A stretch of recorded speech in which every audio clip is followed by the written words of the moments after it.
Good Wednesday morning. Thank you so much for joining me and welcome to the Morning Edition Extra. I'm Adelmi Ruiz coming to you from Alaska's News Source's digital desk. Thank you so much for joining me once again. Our top story.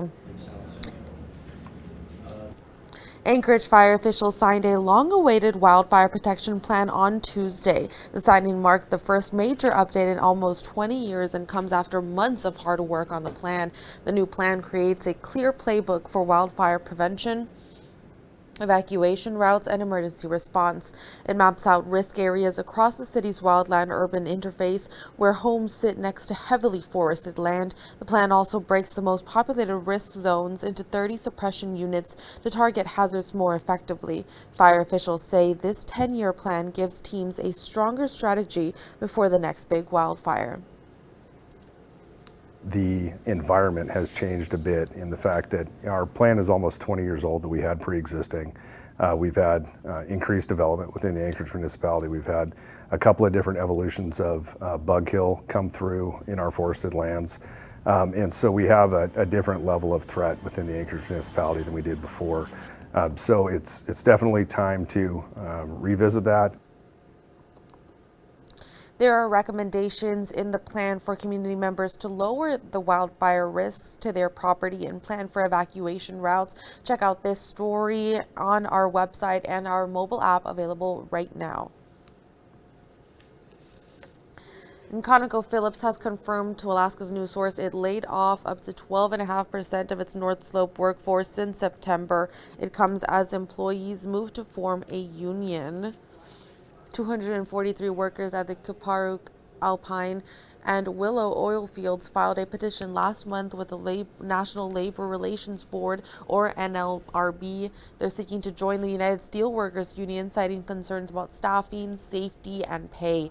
The company says it's working with the NLRB for an election and wants workers to have the information they need to decide.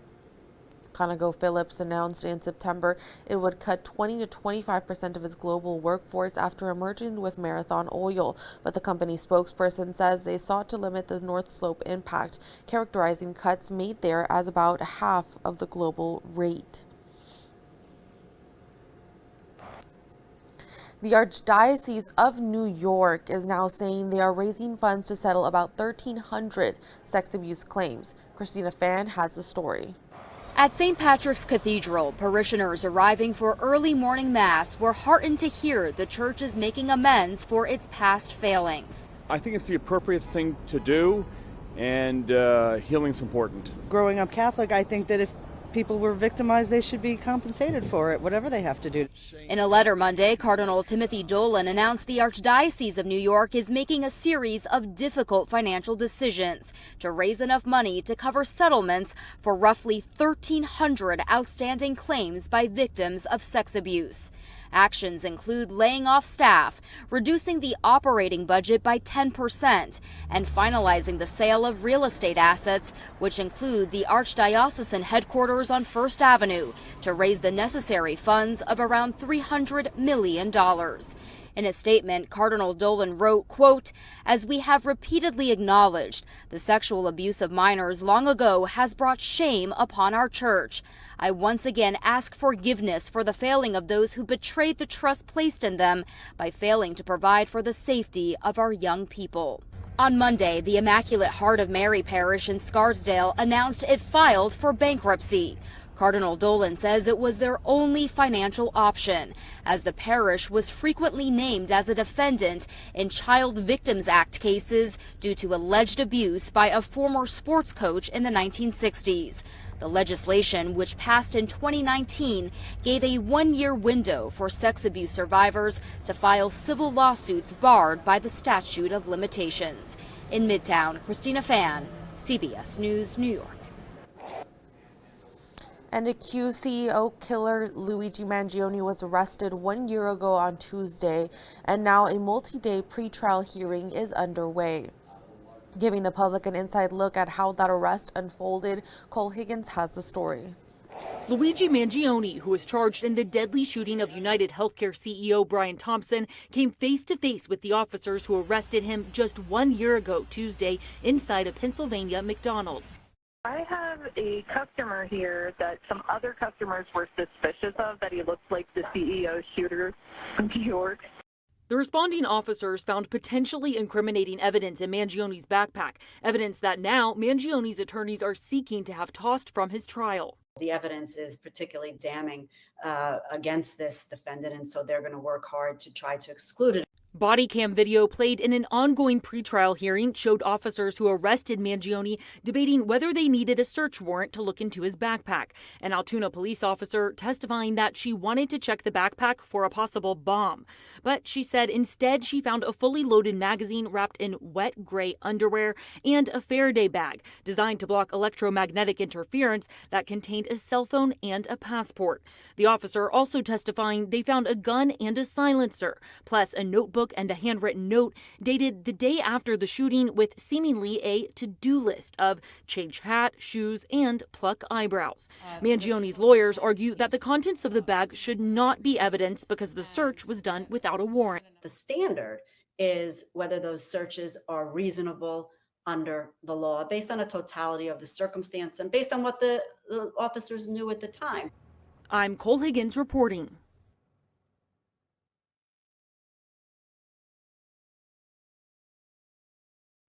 Excuse me, my audio is down. Mangione's federal death penalty case returns to court on January 9th. And now we have our own John Thompson and Emma Wulfhorst as they talk about what went on in the government the last night as the president was in Pennsylvania. President Donald Trump was in Pennsylvania speaking to supporters at a rally about economic policies. Alaska's news source Washington correspondent Emma Wulfhorst joins us from D.C. Emma, what was the significance of that event?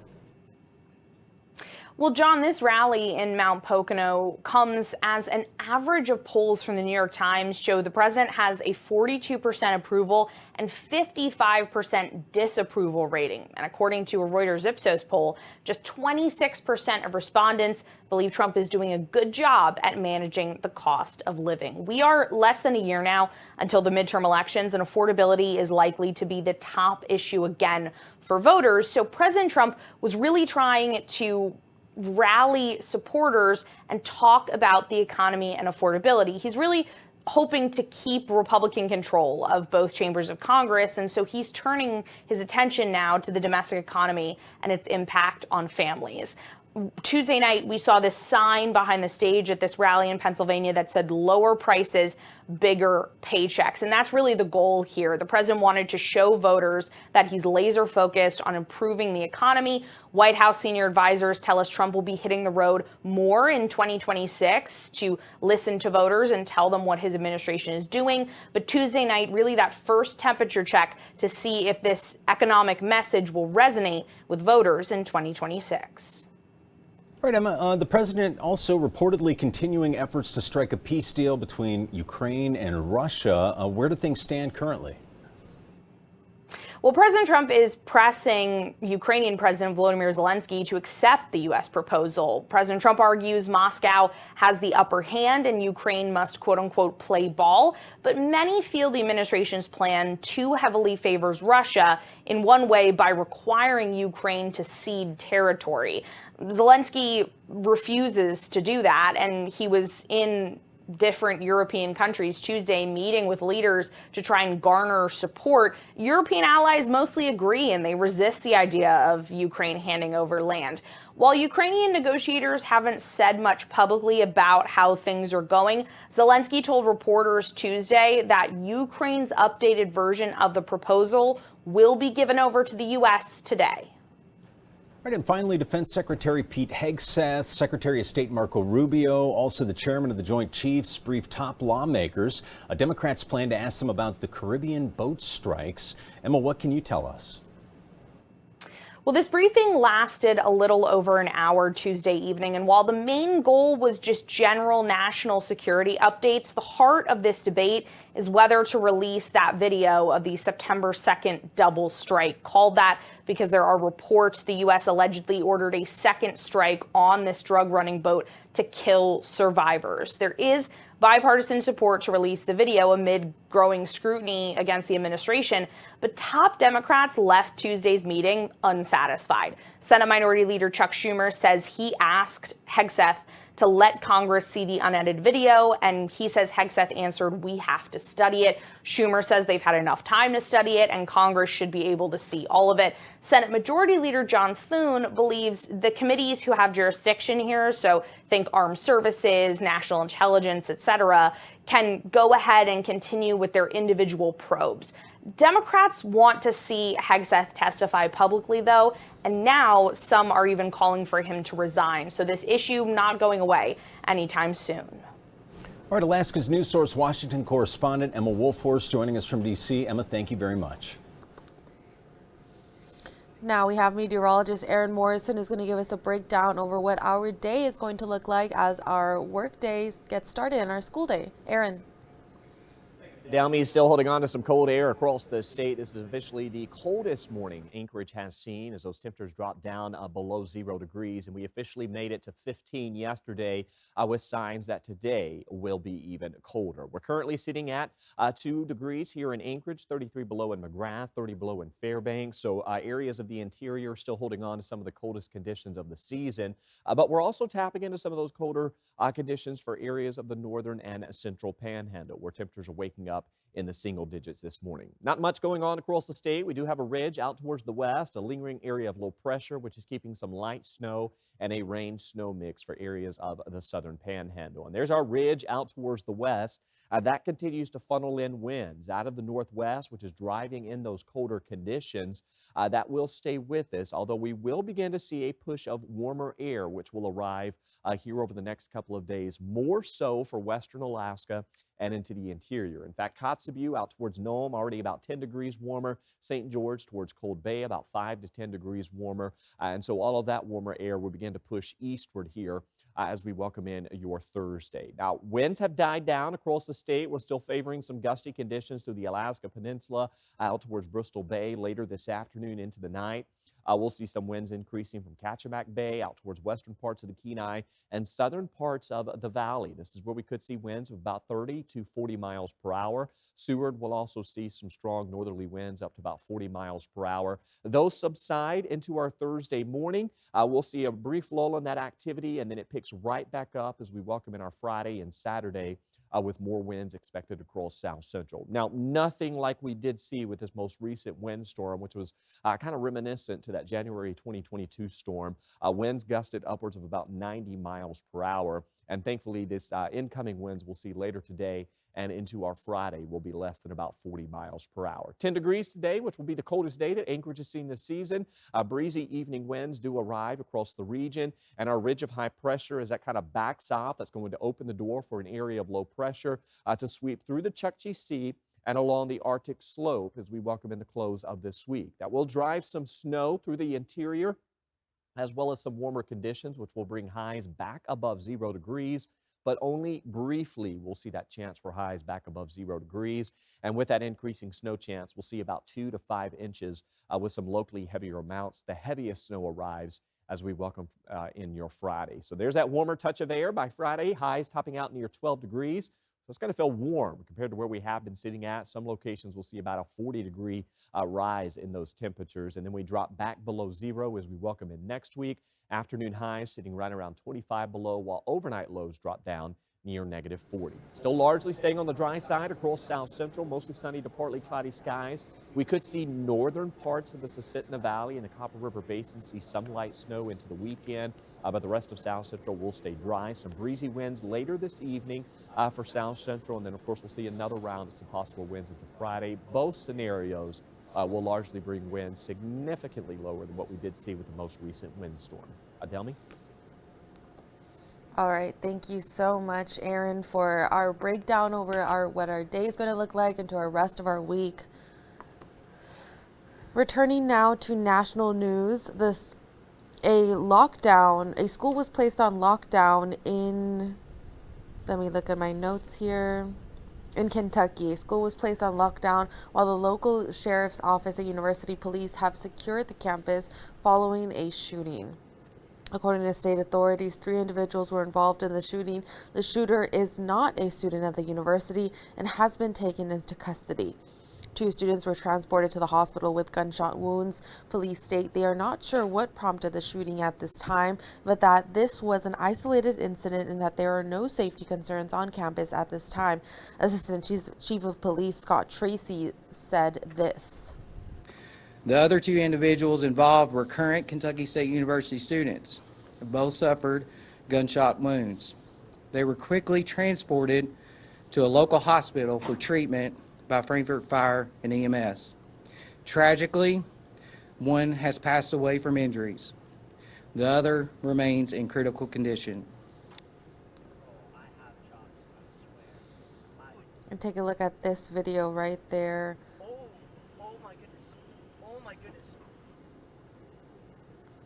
You can see the impact right there.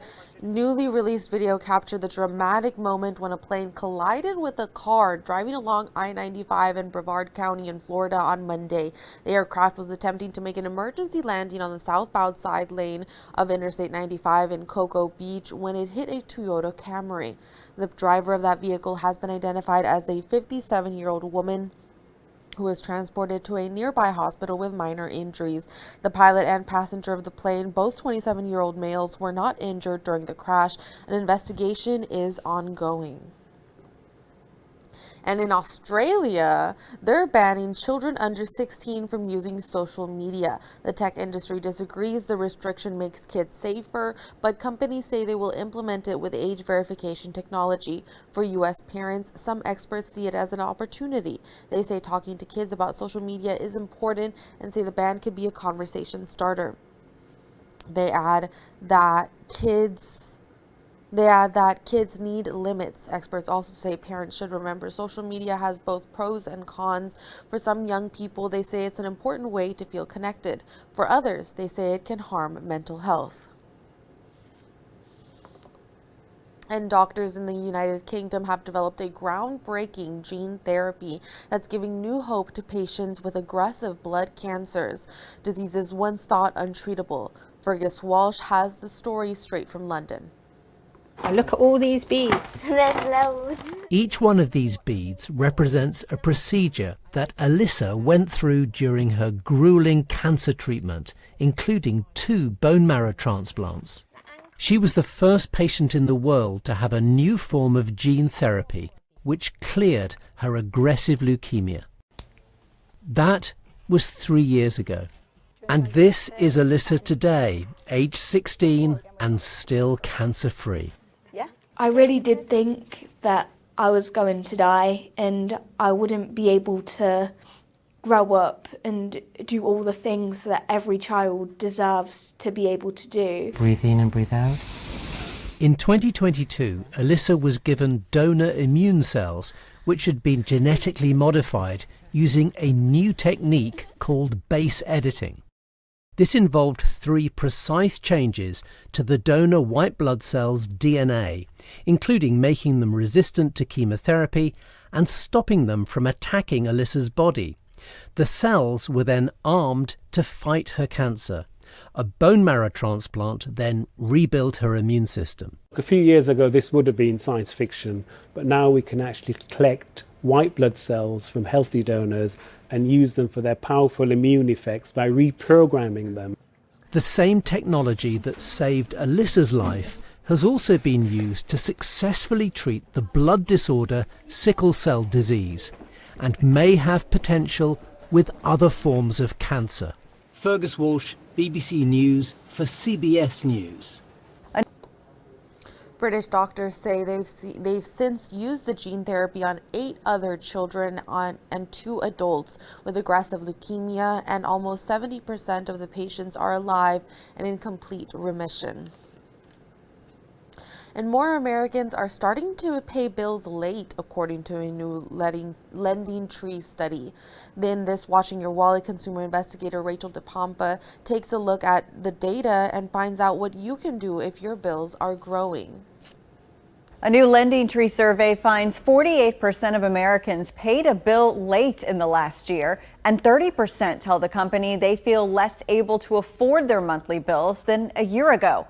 Matt Schultz with Lending Tree says So many people's budgets are really tight right now, and even in good times, people's financial margin for error is really small. It's so important for people to kind of be ready for whatever comes, and one of the best things that you can do is to just get your financial foundation as stable as you can by building that emergency fund, knocking down debt to the degree that you can. Schultz says tough times require sacrifice that could be canceling a subscription service for a while, or selling things of value, or getting a second job. He says it's all about giving yourself as much financial wiggle room as you can. A good budget is a living, breathing document that represents what your priorities are. And when you have a good, up-to-date budget, it gives you a little bit of flexibility and makes it a little bit easier for you to adjust when things happen out of the blue. Schultz says it's really important for you to understand you have more power over your money than you think. If you are struggling to pay a bill, or you think you may not be able to make that minimum payment next month, he says the sooner that you can call that lender or creditor and tell them your situation, the better off you'll be. So many companies have a hardship program, and you won't know unless you ask. With this Watching Your Wallet, I'm Rachel DePompa. If you've been in the market for a new car but thought the prices were already too high, experts warn to prepare for sticker shock again next year. Ivan Rodriguez joins us with the latest outlook on the auto industry for 2026 and what buyers need to know. Tariffs, changes in fuel efficiency, and falling interest rates are all playing a role in pushing car costs up, despite the Trump administration's views to the contrary, according to industry experts. The increased price tag of cars is part of a larger affordability crisis. I think for a lot of people, you almost kind of have to unlearn everything prior to your car purchase from last time, because everything has changed. Ivan Drury with Edmunds says people who haven't purchased a car in the last 6 to 7 years will likely be met with sticker shock. You bought pre-COVID, you were looking at vehicle prices closer to $38,000 to $39,000. Right now, that 49, that 50, that's sticker shock. That is very jarring. Car buyers often shop based on their anticipated monthly payment, with roughly 80% of new car sales financed, according to Experian. Nearly a fifth of new cars now have monthly payments of $1,000 or more, Experian says, a result of a 30% increase in car prices and sharply higher interest rates since October 2019. To end the year, Drury expects average prices to rise again because of luxury car sales. December, expect another high number, over 50K. Yeah, I could definitely see that happen. January, things slow down a little bit, right? They're actually trying to sell a lot of old inventory. We'll probably see 25%, maybe 20% of the vehicles sold in January being 2025 model year. Tariffs, changes in fuel efficiency, and the Federal Reserve is expected to lower interest rates on Wednesday. Today, that means lower costs for people taking out loans. The move comes as the economy grapples with continued inflation woes and weak job growth. Inflation has remained stubborn amid widespread tariffs from the Trump administration, with levels still higher than the Fed's 2% target. This month's Fed meeting will be Chairman Jerome Powell's last before his successor is named. Powell's term doesn't end until May, but President Trump has said he's planning to name a new chair early next year. And a dramatic new development this morning in the battle for a historic Hollywood studio. Just days after Netflix announced it planned to buy Warner Brothers for $83 billion, a new suitor has entered the picture. Paramount Skydance is upping the ante with a hostile bid worth even more. Reporter Chloe Melas is going to explain it all. It's one of life's mysteries, sir. The gloves are off this morning in a high-stakes media battle. Paramount Skydance, home to iconic films like Top Gun, coming in with a hostile bid for Warner Brothers Discovery, making an all-cash $108 billion offer for the entire company. It comes just days after Netflix appeared to have a deal to buy Warner Brothers Studios, HBO, and HBO Max. You want to live in Taiwan? The bid came the same day as the Golden Globe nominations, where HBO's The White Lotus and Warner Brothers' One Battle After Another were the most nominated TV show and film. I need to find my daughter. Paramount Skydance CEO David Ellison arguing a Netflix deal could mean more films going straight to streaming. This deal, if it is allowed to move forward, will actually be the death of the theatrical movie business in Hollywood. But Netflix CEO Ted Sarandos insists Warner Brothers movies will go to theaters as normal and expressed confidence the deal will hold. We have a deal done, and we are incredibly happy with the deal. But final approval could depend on Washington. President Trump saying he would be personally involved in whether the Netflix deal would be allowed to go through, adding both offers should be examined. In a filing, Paramount said their bid will be backed in part by funds from Saudi Arabia, Qatar, and the United Arab Emirates, as well as Affinity Partners, a firm founded by Jared Kushner, Trump's son-in-law. For consumers, either deal could reshape the entertainment landscape. Paramount is more committed to putting movies in theaters than Netflix is. From a streaming service perspective, both of them are going to probably try to sort of make it so you have fewer services to pay for and bundle them. It's one of life's mysteries, sir. The Whittier Harbor. Audio is down. Sorry about that. As winter tightens its grip on Alaska, boat owners face a hidden danger even when their boats are safely tied up at the dock. Danny Tompkins tells us what the harbor master is saying.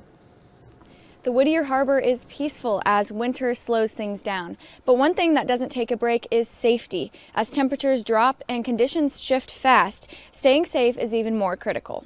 I think just Alaska is a dangerous place, and if I can make it a little bit safer here in the harbor, so you and your family can go out and boat and do those things that Alaska has to offer safely, then I'd like to try to push that message as best I can. Harbor Master David Borg says even experienced boaters need to respect Alaska's rapidly changing conditions. If you go out there and you think you're going to test it, the weather here changes in a minute, and it's not always forecasted in the right way. And one of the biggest threats, an acronym called SAD, or Sunk at Dock, which happens when snow packs into a boat's drainage system. So this is a scupper, right? And this is where snow will get packed in, and then it'll rain, and then the snow will freeze up around these scuppers so the water won't drain, resulting in a sunk boat, which Borg has to report to the owner. It's the worst phone call to make. When the harbor calls you at home and it comes up Whittier Harbor, people kind of get freaked out. It's not just boats at risk, but also what they're tied to. Here we have massive amount of wind, and coming down here in the wintertime with icy docks and a lot of wind, it's very easy for people to lose their footing. Borg says if you see something unusual, speak up. If you're in the waterfront and you see something that doesn't look right, a boat that's not sitting right, call us. Come up to the office, stop in and say hi. The harbor master urges anyone heading out to know the conditions, gear up properly, and of course keep safety at the forefront. Danny Tompkins, Alaska's news source. For Santa to be at his fashionable best, he needs some help. Kaylee Nice introduces us to a team of helpful elves, but they're not at the North Pole, they're in Alabama. While Santa and his elves craft toys year-round for good boys and girls everywhere, his legendary suit and countless others are meticulously made right here. I've sewn for a Santa in Dubai and Canada, and so far 25 different of the United States, 25 states. Annette Campbell's small sewing room in Trinity, Alabama is a global hub for Santa Claus. I can fix that up. Not only does she tailor the big man's suit, but also those for many of his helpers worldwide, and her work has even graced the big screen. My little logo on the back of my garment bags is made with magic, so I kind of go with that. Her home is filled with rooms brimming with luxurious fire engine red velvets and voluminous furs, ensuring each Santa receives a unique suit perfectly suited to their needs. Oh, I don't know if I can say that. They're all my favorite Santas. Annette crafts every accessory too, from his signature hat to his candy bag. Each suit is a creation, some traditional, some extravagant, and some even feature special hats designed for warmer climate. He's jolly. He's so fun to work for. Never complains, always laughing. Well, the ho, ho, ho, not really laughing. This isn't just a seasonal gig. It's a 24/7, 365-day commitment, much like Santa's own. But for Annette, the joy of Christmas and the heartfelt stories from Santa make each stitch worthwhile. I mean, some Santas have made me cry with the stories they've had talking with little children. It's the love of it. Even though it's Christmas every day in her home, Annette says on Christmas Eve, there's a special pride knowing Santa is delivering gifts in a suit crafted by her own hands. Oh my gosh, I just want to stay up at night and watch him. Because it's like, oh yeah, I did that. I really did that.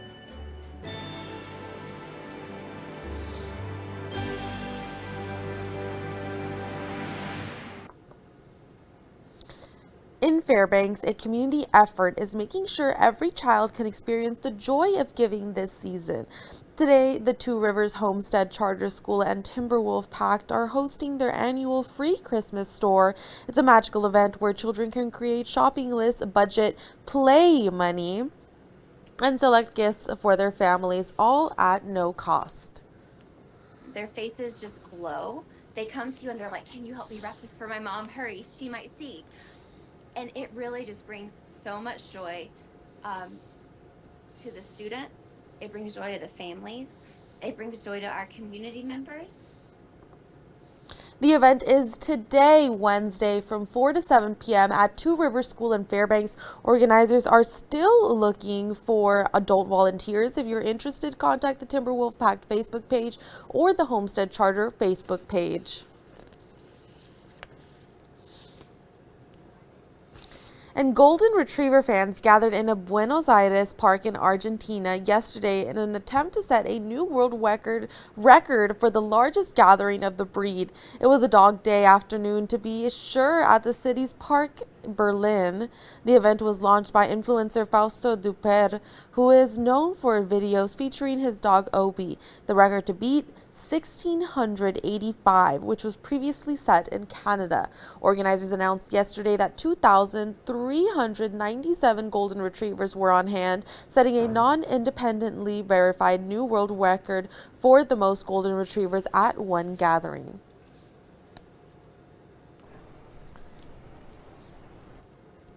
Teachers aren't the only ones annoyed by the 6-7 craze. We'll pause while any kids in the room repeat that. Okay, continuing on. Apparently, someone high up enough to make a difference at In-N-Out Burger decided to take a stand. People magazine has confirmed when the fast food chain calls out in order numbers, 67 is no longer among them. 6-7 is a nonsensical phrase many children love to repeat. Some experts who assumed it would be gone by now are surprised it's still around. Meanwhile, a few competitors are trying to capitalize on it. 67 is the second number to get banned from In-N-Out's ticketing system. The other, you guessed it, 69. Well, that wraps up the Morning Edition Extra for this Wednesday morning. Thank you so much for starting off your day and your morning with Alaska's News Source. I'm Adelmi Ruiz, coming to you from the digital desk at Alaska's News Source. Thank you so much and have a wonderful rest of your day.